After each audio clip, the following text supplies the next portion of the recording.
At pedestrian.tv, we independently choose and write about stuff we love and think you'll froth too. We have affiliate partnerships so we might get a bit of money from any purchase you make based on our recs. Cool? Cool. FYI, prices are accurate and items in stock at the time of posting. Fans have a red-hot new theory about Quentin, Tom Hollander, on The White Lotus Season 2 and I, for one, am absolutely on board with it. Don't trust people with yachts. As always, The White Lotus Season 2 is keeping us on tenterhooks. At this point in the season we have no idea which holidayer will meet their untimely demise. Now here's your warning, this article contains spoilers for The White Lotus Season 2 Eps 1-5. Read ahead at your own peril. Speaking of peril, people are worried about Tanya, Jennifer Coolidge. To catch you up to speed, Tanya was adopted by a group of seemingly wealthy, gently aristocratic gay men led by Quentin after her hubby Greg, John Grise, abandoned their holiday. Sounds like the dream solution, no? Ditching a boring mean man to party in a Palermo villa? Win-win.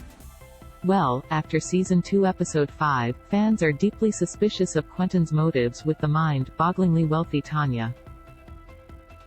And one theory in particular puts Greg in the nefarious mix as well.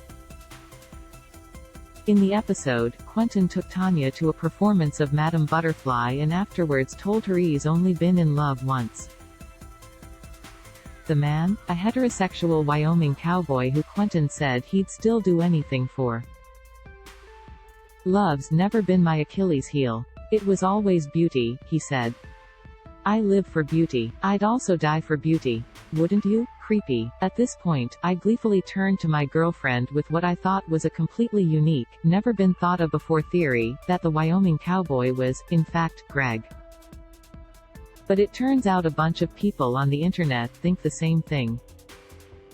So, let's break down the evidence and theories, shall we? Quentin isn't as rich as he seems in my opinion. There are a couple of red flags around Quentin. The first came from a scene really early in the series. Hot, suspicious couple Cameron, Theo James, and Daphne, Megan Fahey, told Harper, Aubrey Plaza, and Ethan, Will Sharp, about the amazing villas in Europe owned by penniless aristocrats. It's wild though. These European aristocrats have no money, Cam said. Like I shit you not. They have these palazzos, and they got no cash. And then boom, Quentin and his pals invited Tanya and Portia, Haley Lou Richardson, to his incredible family estate in Palermo. Twitter users contrasted that seemingly throwaway line about European aristocracy with the scene where Tanya told Portia Quentin and his pals were high-end gays. Tanya said she's more comfortable around Quentin and his pals because they're so rich, they won't be after her money. Somehow I don't think so. There's also the clue of cheeky Love Island extra Jack, Leo Woodall, allegedly Quentin's nephew, who took Portia out to eat but then dined and dashed. He said he'd forgotten his wallet, but surely the nephew of a bloke that rich would have money on hand?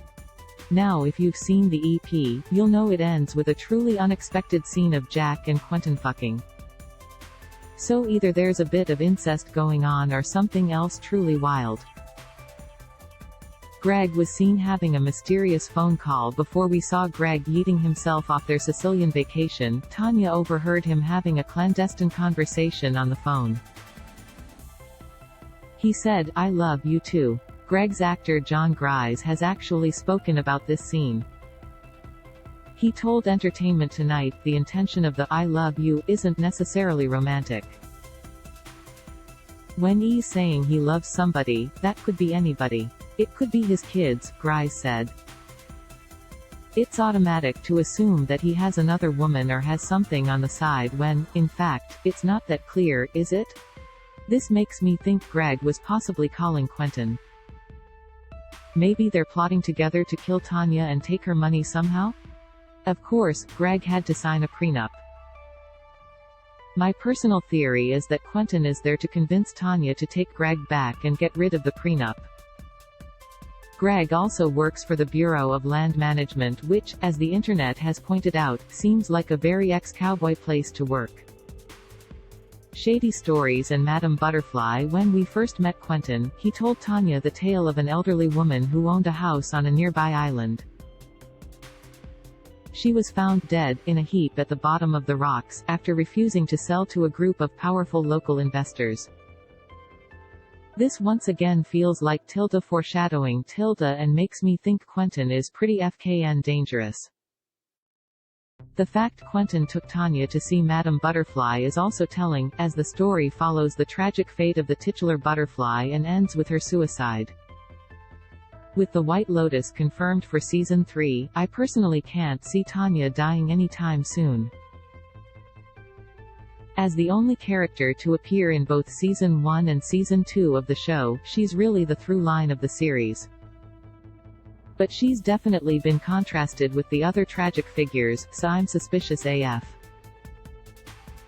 Perhaps it will be Quentin, Jack or Portia, the characters most central to Tanya's storyline, who will end up floating in the Aegean Sea. With 2 episodes left, my curiosity is absolutely piqued.